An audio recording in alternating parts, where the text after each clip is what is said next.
And you are welcome. It's time for health. And as it has become regular in the past couple of weeks, we have someone very special.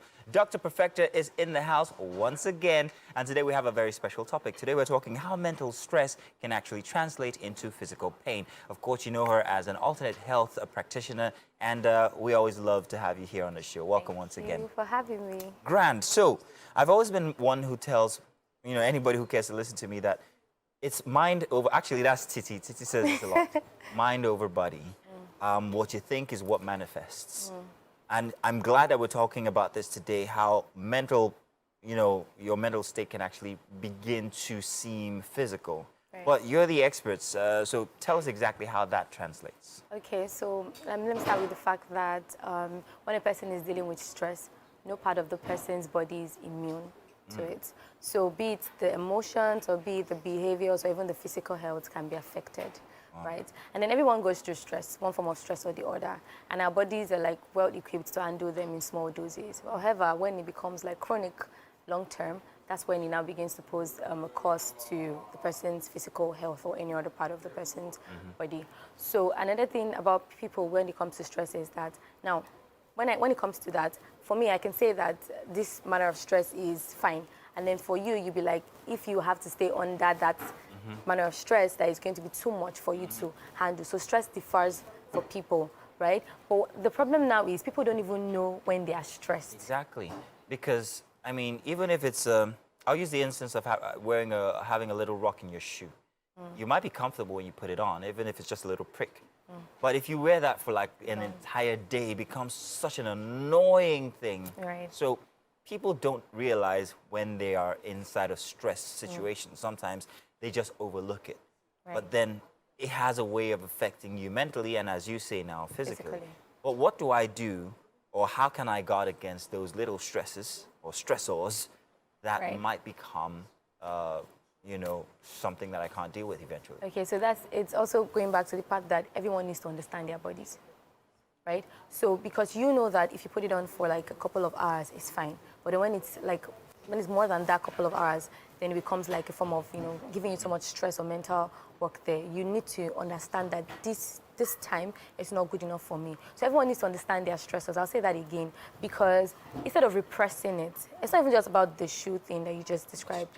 Generally. Like if you're currently, if I get to the point where I get angry and I have to stay for like that for a while and I don't process it, then it can lead to splitting headaches. And that's for everyone. Sure.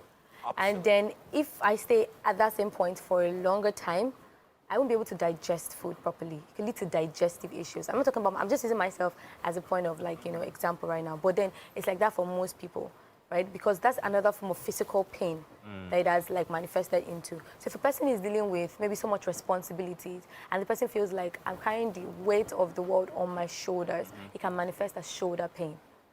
Right. So it's not just all in their head. Wow. If a person has conducted so many like physical examinations and routines, tests and all of that, and there's no pointer to say, okay, this is exactly the reason, medically speaking, why you are dealing with this pain, then they have to start thinking of what's going on in the head. It's called psychogenic pain.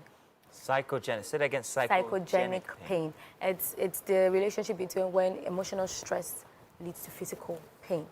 And that's what I explained. So basically, psychological factors like anxiety, depression, or even long-term like physical stress can then like metamorphose into the physical pain that people deal with. So it's not just in their head when they say, oh, everything is fine, the test results came out fine, lab work fine. But then I don't know what's wrong. Right, so that's the time for them to own in on the mental health evaluation. So what do I do as an individual who wants to be stress-free and, well, lead a healthy life?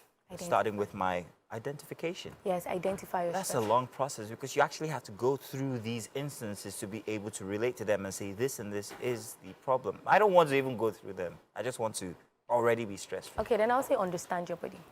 Understand your body so you can differentiate when this is a physical-based issue or an emotional-based issue. Like, is it your emotions? So every time you're currently dealing with something, be true to yourself and identify what exact state you are in.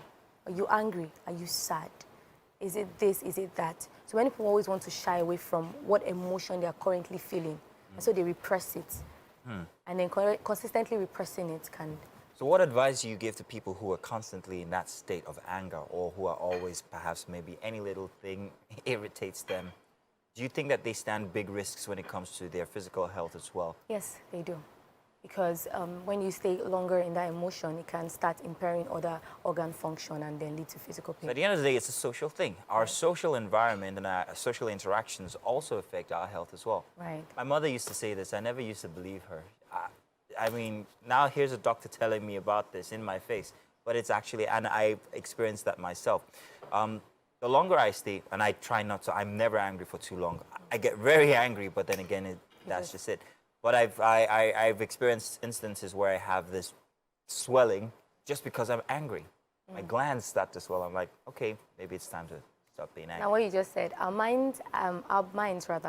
bodies rather, has a way of expressing what our minds can't handle. Or like what our minds cannot, what you cannot... Excess of what the mind, right. Yeah. What you cannot admit, what you don't want to admit it, our bodies has a way of expressing it. Oh, wow. Okay. So when it comes to remedies, then, if I'm already going through these instances and my body's reacting so and so, apart from removing those stressors, are there medication that one could turn to, whether it's alternate or orthodox? Oh, so that would be personalized again. So because then you'll need to know exactly what it is that you're dealing with. But more than that, more than the physical medication or therapies that the person has to go through, the person has to go through like a mind-body thing.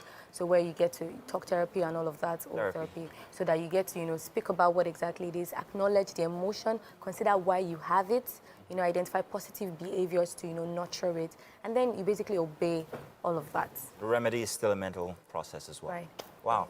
Dr. Perfecta, that's a perfect way to bring an end to this discussion here today. Always a blessing when you come through. Love her, don't you guys? Absolutely.